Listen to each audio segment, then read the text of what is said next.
Hello everyone, I've just taken delivery of a new Beatles record, just the one today. It's the sort of record that would classically fall into the category of I buy it hoping to make a couple of quid and then I just end up keeping it.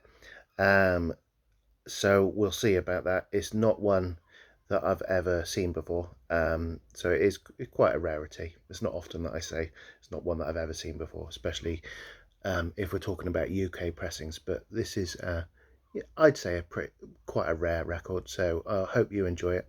And let's go. I'll just set up my camera and let's have a look.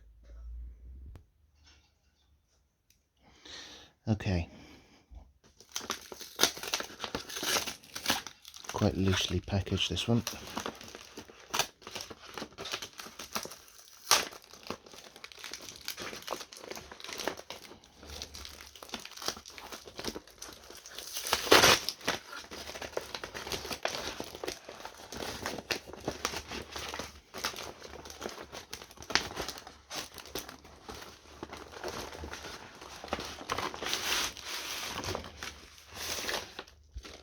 Can you see what it is yet?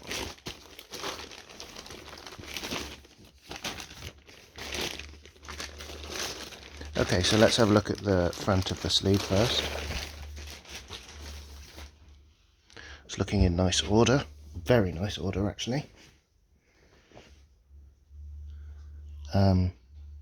Wow, if the front of this sleeve is anything to go by, then this is going to be a winner. Very clean, nice vivid colours. Let's have a look at the back of the sleeve.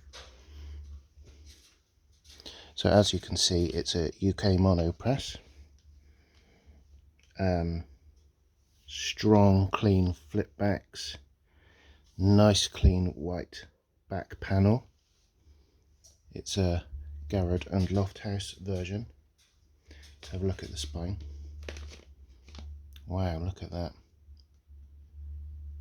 If the record is anything like this sleeve, we're in for a treat. Hopefully it's the original Ematex inner, which I got a feeling is rapidly becoming a bit of a catchphrase, but if not, then I've got a couple spare that I can switch it out with. Bingo. Okay, this is looking very promising indeed. So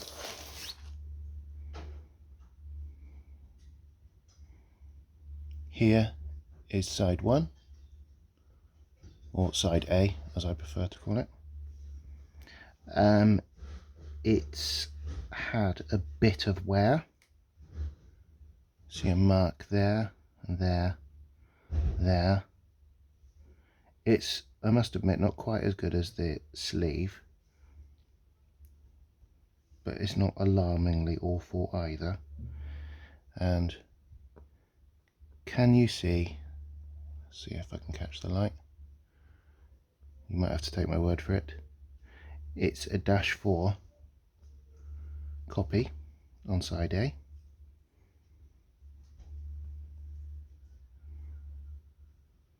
There's side B. I would say condition wise, side B looks slightly better than side A. It's got a bit of spindle wear there. I'm going to get this one cleaned, I think, because it deserves it.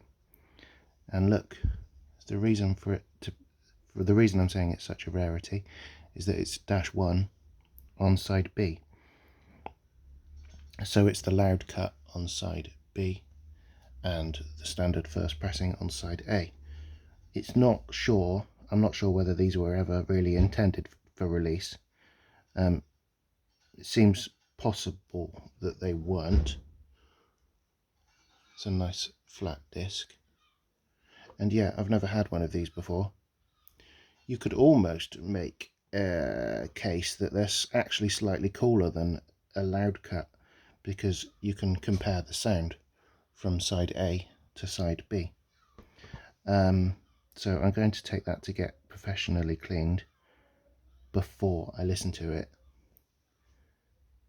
But I think it's a bit of a winner.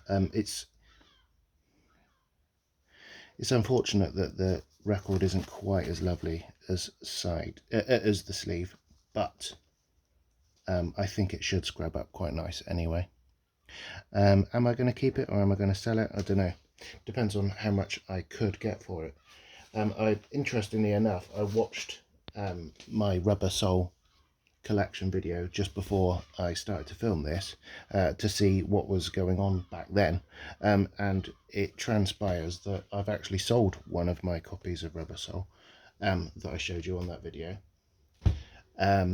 The one box on side A and 2 box on side B, so that was quite a rarity. However, I haven't showed you this one, so I thought I might as well use this video to show you this one. This, I've been sort of trying to sell it for a while. It's